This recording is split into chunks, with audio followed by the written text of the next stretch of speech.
तो आज हम बात करेंगे एआई और एथिकल हैकिंग के बारे में। एक ऐसा कॉम्बिनेशन जो टेक्नोलॉजी की दुनिया में एक नई सरहद बना रहा है। एक सवाल से शुरुआत करते हैं। सोचिए, अगर एआई का इस्तेमाल करने वाले किसी बुरे हैकर से बचने का सबसे अच्छा तरीका। कोई ऐसा हो जो खुद एआई का इस्तेमाल कर रहा हो। बस यही है हमारी आज की कहानी का मेन आइडिया। ये दिखाता है कि साइबर सुरक्षा की दुनिया में एआई कैसे एक दोधारी तलवार है। तो चलिए सबसे पहले मिलते हैं इस कहानी के हीरो से, एथिकल हैकर्स। तो ये एथिकल हैकिंग है क्या चीज? सीधी सी बात है, ये एक ऑथराइज्ड मतलब पूरी तरह से कानूनी तरीका है। इसमें कंपनियां खुद अपने सिस्टम्स पर साइबर अटैक करवाती हैं। क्यों? ताकि कोई असली हैकर नुकसान पहुंचाए उससे पहले ही सिस्टम की सारी कमजोरियों का पता चल जाए और उन्हें ठीक किया जा सके। इसको ना एक बड़े ही आसान उदाहरण से समझ सकते हैं। सोचिए, एक रेस्टोरेंट है जो एक फूड सेफ्टी इंस्पेक्टर को बुलाता है। वो ये चेक करने आता है कि खाना सेफ है या नहीं, इससे पहले कि कोई ग्राहक बीमार पड़े। बस एथिकल हैकिंग भी बिल्कुल यही है। यहाँ परमिशन और अच्छा इरादा, यही दो सबसे जरूरी बातें हैं। और ये कोई अंदाजे का खेल नहीं है, बिल्कुल नहीं। एथिकल हैकिंग एक पूरा सिस्टमैटिक प्रोसेस है जिसके 5 चरण होते हैं। देखिए, पहला है टोही, यानी अपने टारगेट के बारे में जानकारी जुटाना। फिर आता है स्कैनिंग, जहां सिस्टम में कमजोरियां ढूंढी जाती हैं। इसके बाद सिस्टम में पहुंच हासिल की जाती है, फिर उस पहुंच को बनाए रखा जाता है, और आखिर में जो सबसे जरूरी है, एक डिटेल रिपोर्टिंग की जाती है ताकि सब ठीक हो सके।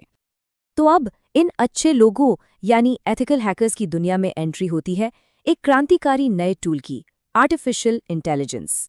एआई ने ना साइबर सुरक्षा का पूरा नजरिया ही बदल दिया है। अब हम सिर्फ हमला होने के बाद एक्शन नहीं लेते, नहीं, अब हम एआई की मदद से खतरों का पहले से ही अंदाजा लगा लेते हैं और उन्हें होने से पहले ही रोक देते हैं। ये रिएक्टिव से प्रोएक्टिव होने जैसा है, एक बहुत बड़ा बदलाव। और ये सिर्फ बातें नहीं है, आंकड़े भी यही कहानी बताते हैं।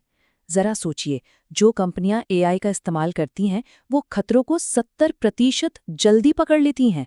70%, ये बहुत बड़ा फर्क है। और सिर्फ पकड़ना ही नहीं, खतरे पर एक्शन लेने का टाइम भी 60% कम हो जाता है। इसका सीधा मतलब है कि नुकसान को बहुत तेजी से कंट्रोल किया जा सकता है। इस टेक्नोलॉजी का महत्व इसी बात से समझ सकते हैं कि 2030 तक एआई साइबर सुरक्षा का बाजार $94 बिलियन का होने का अनुमान है। ये दिखाता है कि पूरी इंडस्ट्री इस पर कितना भरोसा कर रही है। तो सवाल ये है कि एआई आखिर ये सब करता कैसे है?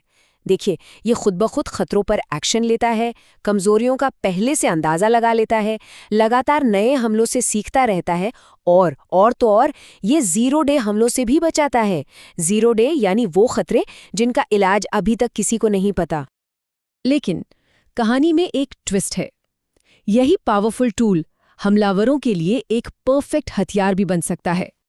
यहीं पर एआई की वो दोधारी तलवार वाली बात सामने आती है। एक तरफ एआई बचाव कर रहा है, खतरों का पहले से पता लगा रहा है, खुद एक्शन ले रहा है, तो दूसरी तरफ हमलावर इसी एआई का इस्तेमाल कर रहे हैं रूप बदलने वाला मैलवेयर बनाने के लिए, बेहद असली लगने वाले फिशिंग ईमेल्स भेजने के लिए और हमलों को ऑटोमेट करने के लिए। और ये सिर्फ कोई थ्योरी नहीं है, ये असल में हो चुका है। 2024 में एक घटना हुई जिसमें हैकर्स ने एआई का इस्तेमाल करके एक कंपनी के सीएफओ की आवाज की नकल की और $25 मिलियन ट्रांसफर करने का ऑर्डर दे दिया। ये दिखाता है कि ये खतरा कितना रियल है। तो ये हमलावर एआई का इस्तेमाल कर कैसे रहे हैं? 3 मुख्य तरीकों से।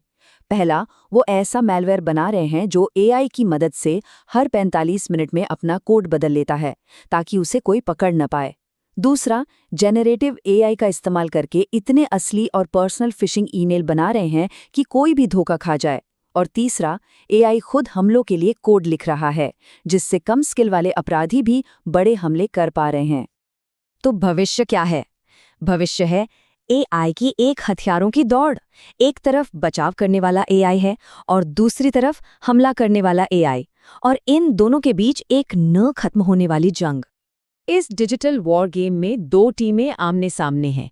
एक है रेड टीम, जो हमलावरों की तरह सोचती है, सिस्टम की कमजोरियां ढूंढती है, और दूसरी है ब्लू टीम, जिसका काम है इन हमलों को रोकना और इनसे बचाव करना। और यहीं पर एआई एक कमाल की चीज करता है जिसे सेल्फ प्ले कहते हैं। इसमें एआई रेड टीम और एआई ब्लू टीम इंसानों के बिना खुद ही रोज हजारों बार एक दूसरे पर हमले और बचाव की प्रैक्टिस करती हैं। इससे दोनों ही पक्ष इतनी तेजी से सीख रहे हैं जितनी तेजी से हम इंसान कभी सोच भी नहीं सकते। और यही है हमारी डिजिटल सिक्योरिटी का भविष्य, एक लगातार चलने वाला ऑटोमेटिक विकास जहां एआई खुद से लड़कर, खुद से सीखकर बेहतर हो रहा है। ये एक कभी ना खत्म होने वाला सिलसिला है। तो क्या इसका मतलब ये है कि इस एआई की दुनिया में इंसानों के लिए कोई जगह नहीं बची? नहीं, ऐसा बिल्कुल नहीं है। और अब हम आते हैं इस कहानी के सबसे अहम हिस्से पर, यानी इंसानी भूमिका पर। एक बात साफ समझनी होगी, एआई हमारा रिप्लेसमेंट नहीं है, बल्कि एक को पायलट है। एआई तेजी से काम कर सकता है, डेटा को समझ सकता है, लेकिन जो आखिरी फैसला है, जो रणनीति है, वो हमेशा इंसान के हाथ में ही रहेगी। बल्कि एआई के आने से तो नई तरह की जॉब्स बन रही हैं। अब हमें एआई सिक्योरिटी स्पेशलिस्ट चाहिए जो इन सिस्टम्स को सिखा सकें, एआई एथिक्स स्पेशलिस्ट चाहिए जो ये पक्का करें कि एआई का गलत इस्तेमाल ना हो, और ऐसे कोऑर्डिनेटर्स चाहिए जो एआई के कामों पर नज़र रखें।